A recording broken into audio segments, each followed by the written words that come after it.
Ladies and gentlemen, it is that time. Welcome to the 2025 Paul Plant 2 full backyard tour. But before we get started, always remember, Earth is my planet. Earth is my planet. So I don't even know where to begin back here. I mean, when I first got this property, there was nothing but a few plain bushes in this corner and grass from the sidewalk all the way to the fence. And since then, it has been my mission to create a tropical jungle-like feel and aesthetic while integrating as many native plants as humanly possible. I also wanted to kill my lawn and replace it with native plants, and I have done so as well because this was normal St. Augustine grass, then dirt, and now it is frog fruit filled. Look at all these little flowers. This is a native ground cover. So we're just gonna get started today. I probably will use a lot of common names. In most videos, I try and put the scientific names, but that makes editing so doggone long. So if there is a plant that you want, just pause the video and write it down because that's what's preventing me from doing this thus far. And this garden has gone through so many stages. So without further ado, let's get started. As soon as you step out the back door, you are greeted with the pond that I put in, I wanna say 2 years ago, and the plants around it have absolutely taken off. Starting at the bottom, you have this dayflower, and I need to know if this is the native or Asiatic version. Either way, this plant is gorgeous, but it takes over like nobody's beeswax. It reseeds readily, but it does pop out with these amazing blue flowers. So I love it, and I kind of hate it simultaneously. I don't really know where to categorize that guy. Now in the pond itself, I did add some fish. I have white cloud mountain minnows swimming around, and we have my native pickerel weed that is popping. It has amazing tropical foliage, and it attracts native bumblebees like no one's beeswax. They were legitimately just suckling all over these flowers. Now the pickerel weed does add a very delicious tropical flair, and it is a native plant, so I really love that dude for an aquatic environment. And it can grow pretty much anywhere in North America, which is really cool. That might not be true, but I feel like it can grow in a lot of zones. Also, if I say anything that is incorrect in the course of this video, feel free to correct me in the comment section. I am relatively new to gardening. I've been doing it for about 4 years now, so yeah, I don't know everything by any means. Next, we have the inland sea oats. This was a tiny little sprig, and now it is a vivacious plant. It does reseed readily, which is fine by me because I want some ground cover in this shady understory where my oak tree is. Now, I also recently planted this gorgeous loquat. It is doing well, and I have a really cool Mexican palm that is shooting off. It is getting taller, and I feel like the area by the pond is just prime real estate for all the plants I put here. And that's for the simple fact that the sun rises round yonder, and so it gets a ton of morning sun as it rotates through the sky and sets behind me. These dudes are drenched in amazing sunlight, and also they are shaded when it gets too hot during the sunset. You dig? I also frequently refill the pond with water, so they get a lot of extra watering as well. Now, a plant that isn't doing as good as I would like is this cold hardy frost satsuma. It is being attacked by leaf miner everywhere. Now, it is majorly awesome looking, but the leaf miner infestation is crazy.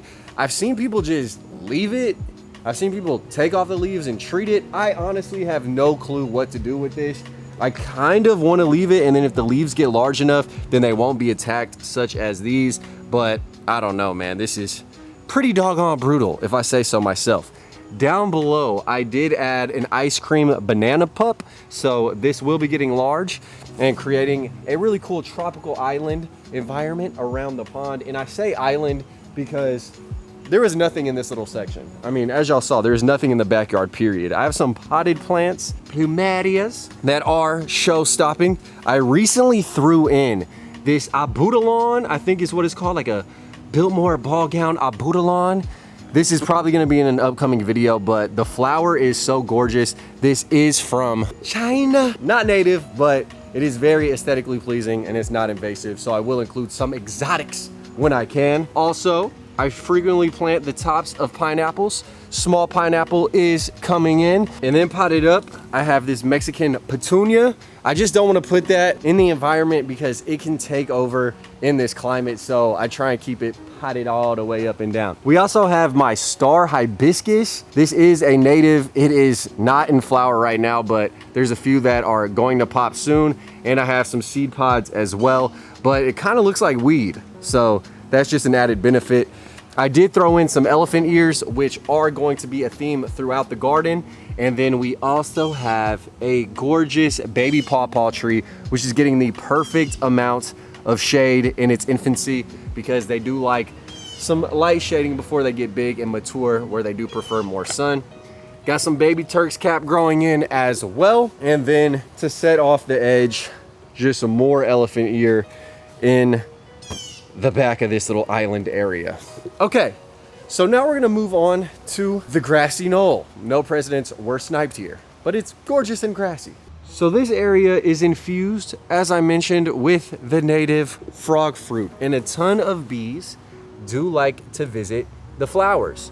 So that is a European honeybee, but native insects also dwell on these flowers, which I enjoy. And it's just better than having plain Jane grass. Now, a ton of plants and flowering native species were growing here, such as this bee balm. And unfortunately, I'm just recording a little bit too late, but I let everything reseed. And basically, it is a wildflower meadow in the springtime in most of the yard area. And then in the summer, when the flowers are done and have gone to seed, I do start to mow, so I do have access to the yard.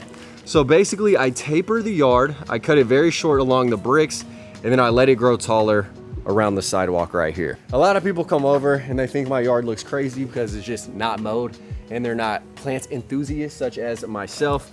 But it's little things like this, such as this Mexican hat, this little coreopsis that's popping off, that just keeps the garden so interesting. And of course, I love the white of the frog fruit. Now, seeing as it was purely raw soil, a ton of grasses have moved in, and that is why I have to cut, so that way it doesn't get too tall and crazy.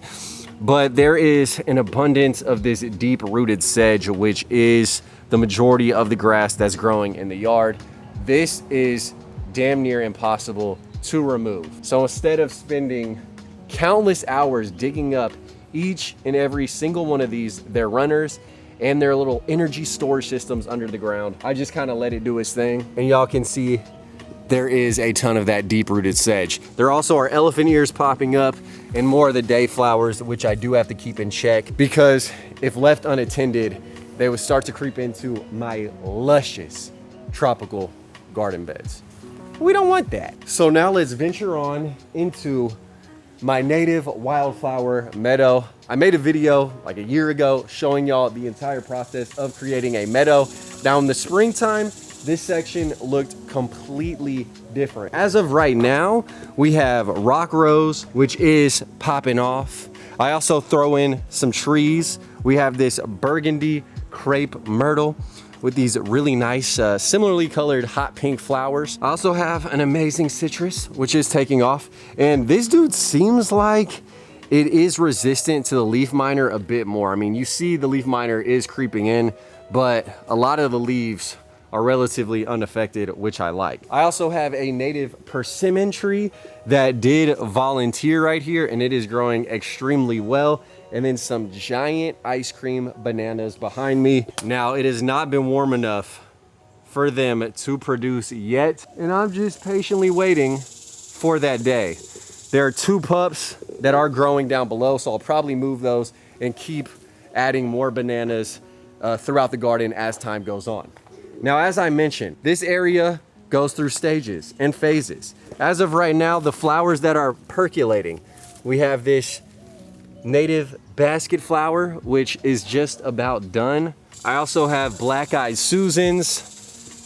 I threw in some salvias, and we have a volunteer pumpkin or squash that is popping up right there. And I just want to tell y'all that this area was filled with wildflowers. Luckily, I got footage in the springtime of all the wine cups.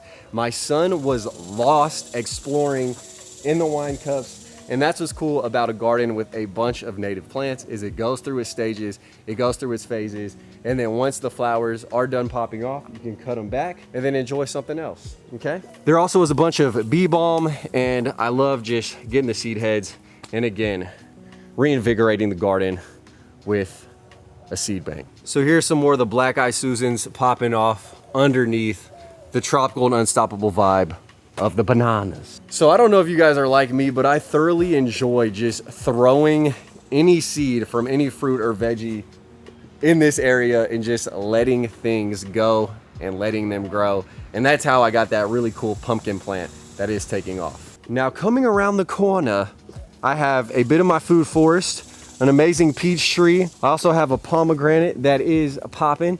It has put on a ton of growth this year, which is exciting. And I'm gonna do a full in-depth like food forest tour coming up. Then we have a bunch of lantana, camara, and it is being engulfed by this Thai vine, AKA morning glories. They do have beautiful flowers, but if left unattended, they will take over the garden and they reseed like crazy. It is so annoying. So creeping and crawling by the peach tree, there's this pathway that my dogs made.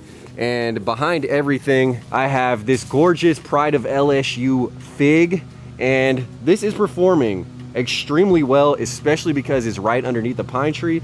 And that somewhat surprises me. I also let a bunch of these native nightshades pop up. These are actually edible. A lot of people get scared of nightshades, but the native variety is edible. It's just the European one that you don't want to eat. Does it taste that good? Hell no. It's like a relatively bland tomato. And you got to eat them when they're black. If they're green, they'll poison your ass. So then flipping and dipping back to the front of this bed, more Black Eye Susans, more rock roses, and then we have my big old pineapple guava, AKA Afihoa. And this adds a nice evergreen burst of kind of like a blue-green hue to the garden, which I love. I also have a tropical milkweed, Mexican milkweed that is growing right here. A lot of people freak out about this plant. Now, monarchs migrate to Mexico and they utilize this plant, so when they see it, they think they are reaching their final destination on their migration. So if this is in Texas, Florida, or any other state, they think they already reached Mexico, and it can mess up their migration. With that being said, all you have to do is cut it at the base. When native milkweeds will go dormant, it dies to the ground, and then it comes back the next year. So just treat it like a native milkweed, and it ain't no problem. Now, people also say it can spread disease to monarchs. Honestly, it does, but if you cut it back each year, the load of disease that is on the plant is greatly diminished. And monarchs have co-evolved with this plant, so it's not like it'll kill all of them. But with that being said, if you plant it responsibly and cut it down in the fall. Next up, we have this mulberry that I planted this year. It's getting large, vivacious. I think it is adjusted well. We also have an amazing yucca coming in strong. I like using yuccas in a tropical-like vibe just because it adds a different shape, texture, and eventually it'll pop up with a nice beam of verticality in terms of the white blooms.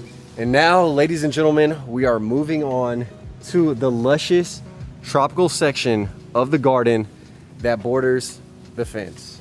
And first and foremost, let's start off with this guy. A native plant that is taller than me, so it's about 7 feet tall. This is a frostweed. It is covered in flowers. I love how large the leaves are. It definitely gives a tropical feel with just the size of the leaves, and also the white flowers are a nice pop and the pollinators love it. So then moving right along, we have an enormous elephant ear. Now I remember when I planted this, I wanted it to obscure this oak tree that is above, but just check out how big these leaves are. That is ginormous, and it has puffed out. It has gone to flower as well. I probably should dig some of these up and start to move them to other areas of the garden, because this is a plant that just keeps producing more and more of itself, but it really does add that tropical look to a garden.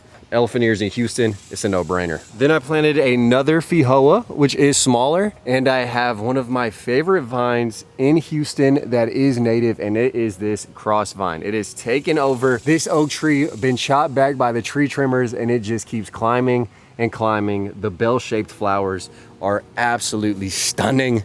You gotta love it. And then behind all of that, you have a ginormous Mexican fan palm. I'm pretty sure this was a volunteer, and these fronds are enormous back here. Just look at this, y'all. For a plant that was not intentionally placed in this area, this guy has taken off. It already has like a 2.5 foot trunk on it. And I do think that the canopy of the oak tree does help protect it, especially with the fence during cold weather, which is also an added benefit. Now I have another loquat tree, which is doing okay. I did traumatize it a bit when I cut off its twin growing at the base, but I do want a single trunk loquat, and it hasn't produced fruit yet, but I think it will. Now to add a pop of color, I have this tropical native sage and also a gorgeous burgundy canna lily. I mean, how can you be mad at the canna? That's what I'm talking about. And this dude is actually in flower, gorgeous red orange, truly splendid on the eyes. And then you have another elephant ear. This is a different variety and it is massive. I can't even fit it all on camera, but this is almost the height of my 3-year-old son in terms of just the leaf. Now down below, I do have this yucca that is starting to get shaded out, so I may have to remove a couple of these leaves as time goes on. But in the wintertime when these are knocked back, that's when the yucca can shine. Now, I threw in a tiny plug of this shrimp plant. Look at these shrimps. This puppy's going a bit crazy, and these can take over a garden in the southeast. Don't get it twisted, but butterflies do tend to enjoy these guys. Then behind all that, we got my tiny little necklace pod that's just hanging out, but I felt like it needed a bit of highlighting, and that's what the loquat tree looks like. Evergreen, tropical vibe, gotta love it. Now, continuing on in the garden, we have my American beauty berry. It is native, Calicarpa americana. It is encrusted with berries right now that will turn a gorgeous purple in the fall. This is a native bird feeder and it grows very voraciously. It's getting huge. I also have this Chinese windmill palm, which is doing great. I got this on sale. I planted it in the fall. It survived the winter, and this is a great cold hardy palm for Houston, or really anybody who wants a cold hardy tropical garden. This is a great one to integrate, all right? So do that if you feel inclined to do so. Underneath, we have this volunteer native Carolina Ruellia. So I definitely prefer that over the Mexican petunia. It creeps and crawls, but it won't just completely take over, and it's not an invasive species either, so that's cool. We have a plum tree that has done absolutely nothing in regards to producing fruit. This may be another one that is getting moved. I planted a bunch of fruit trees underneath this shade canopy just to see what would happen. It's flowered but never produced fruit. I gotta move it, man. And then we are moving on to the gorgeous fall obedient flowers that are about to pop off in this. Oh yeah, you also got this ginger as well. I did plant a couple plugs of the fall obedient plant, and it is starting to flower. And in legit like a week and a half, this entire area is going to be that gorgeous light shade of pink. We got a Thai plant that's chilling right here. These die to the ground, it freezes. We're a bit too late on the native basket flower as well, which is going to seed. Y'all can tell, it definitely does look like a basket as it's forming. So behind the fall obedient plants, I have to include a backdrop of more gorgeousness in regards to elephant ears. We also have some more canna lilies. These are a different variety. They're like slime lime and they almost look variegated. I threw in another Chinese windmill palm. I just want as many palms as humanly possible back here. I have to try and keep integrating more and more until they get tall enough to really give that cool tropical canopy I'm after. Now the backdrop also is starting to fill out with another Ilex vomitoria, and this one does produce yellow berries, which is also nice. Down below, we have another Calicarpa americana. I do tend to repeat a good amount of plants throughout the garden, so there is a little bit of congruency and there is repetition, okay? Just visually, it is good to be able to see the same colors in multiple places, same textures. It just kind of helps make a cohesive garden, and also they're easy to grow native plants. Speaking of which, look at this volunteer right here. We have this big ass ash tree. My guy is being utilized by some caterpillars, as y'all can tell, and I don't know whether I should keep this right here or not. Thus far, it looks like it's 7.5 feet tall. It is in prime real estate. It gets a lot of sun as the sun rotates through the sky, but it also is in like the most prime location, which happens to be in front of my peach tree. And this peach tree finally is starting to put on some height this year, which excites me. And it had the largest peach on it right down low, and some animal came and just ate it. And that's what always happens to my fruit, I swear to God. So yeah, I don't know if I want the ash right here or my peach. I think I'm gonna let the peach grow. I probably will cut this one down because there's like 6 more of these ash trees that are growing throughout the garden that I'll probably leave in its stead. There's one right over here. And this guy, I am gonna let flow and grow because let's be real, I don't want the neighbors peeping into my backyard. I love them.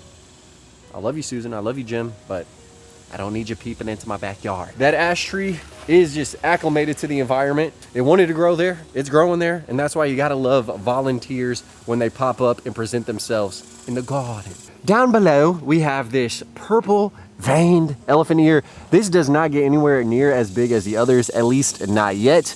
We also have my Easter lilies, and these are gorgeous, dude. I mean, they popped up with a strawberry shortcake delight of flowers early in the spring. We also have my chili pekin, which I thought was dead, but it has reemerged and is popping up, so I can't wait to get some hot peppers and feed the mockingbirds with that one. Continuing through, we have more volunteers. This shrummered oak tree, we have 2 of them. I probably need to take them out. I also have this tall water oak tree, which is blocking the sun from my lemon and my pawpaw. So I'm gonna need to chop that one down as well. I was really hoping it'd be a willow oak or something different, but it's a water oak. They grow quick, they grow huge, their branches fall off easily. They are cool, just I don't want it in the backyard, man, especially when I'm trying to grow some low-key food forest species. So the understory over here consists of another TT plant, Cordyline fruticosa, more day flowers, Carolina ruellia around back, and now we have the shrimp plant. Look at this behemoth. That's what I'm talking about. I dug up literally a handful of soil with some roots and stems that I saw at a lady's estate sale, honestly, in her yard. I just got a shovel, dug it up, planted it. In over 2 years, this dude definitely has became pretty damn dominant in this area. It honestly made me question wanting to spread it around yonder, but fuck it, we ball. So here's a better look at the size of the water oak that I mentioned.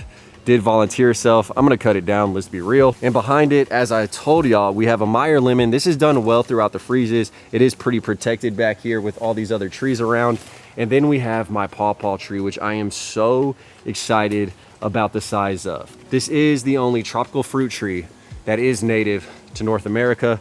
And this was a small fry, and it really has loved the area and finally is starting to take off. The leaves look so sweet on it. I am excited for my other pawpaw tree to get a bit larger, and then they can cross-pollinate, get freaky, have babies, make fruit, and the life cycle will be complete. So let's press on, shall we? In this area, we have a native mulberry tree, and mulberries are great for a shade garden. If you want a fast-growing tree to create a nice canopy, then I would heavily suggest you integrate mulberries underneath oak trees. They grow tall, they grow well. They don't produce as much fruit without ample sunlight, but they do give that really full tropical garden effect, at least in the spring through the fall.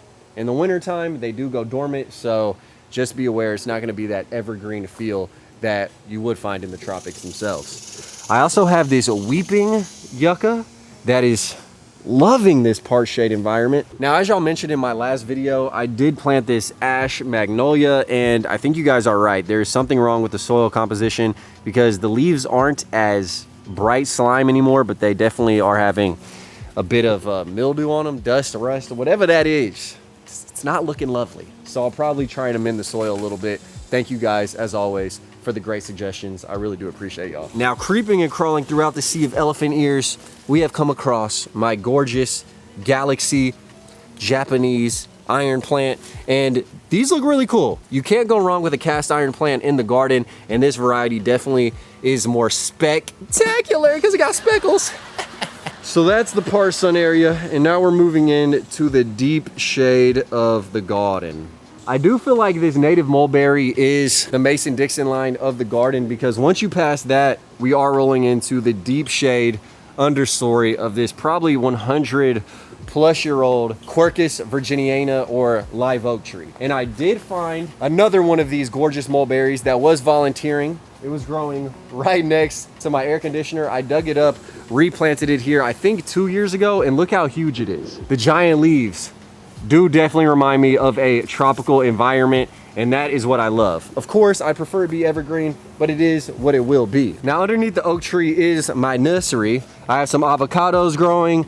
I might plant these out. I got some jackfruits growing. I do want to make a greenhouse, as I mentioned, and then I planted just a ton of palm seeds. Now, these are Mexican fan palms and also sable palms. So I am gonna plant these seedlings throughout the garden once they get a little bit bigger, and that's really gonna help the tropical aesthetic proceed on with its progression. So I'm very happy about those guys. I also have more ash trees just growing right here so I can integrate them. Now, Turk's cap hibiscus is underneath the oak tree. Again, as I mentioned, edible flowers, if I could pull it off right, I can't. Here's a normal cast iron plant that is potted up. It does obscure my air conditioner from this view. We also have my angel trumpet, endangered in the wild, not endangered in cultivation. And this guy does love this area. Let's be real. I may need to buy a couple more and plant them throughout the garden where there's a bit more sun, because the flowers are amazing. Then moving below, I actually threw some bromeliads in the ground and they are doing decently well. We have more inland sea oats, another elephant ear, and then let's creep and crawl back our way towards the fence. Along the way, you have more inland sea oats. Eventually, I want all these guys spread throughout the raw soil. We also have a very cool Texas Star hibiscus, which has volunteered. And behind our giant mulberry tree, we have more inland sea oats. We have a native button bush. Very, very cute in regards to the flowers. We also have another Ilex vomitoria. This one is doing well because it is getting beamed with sun throughout the day.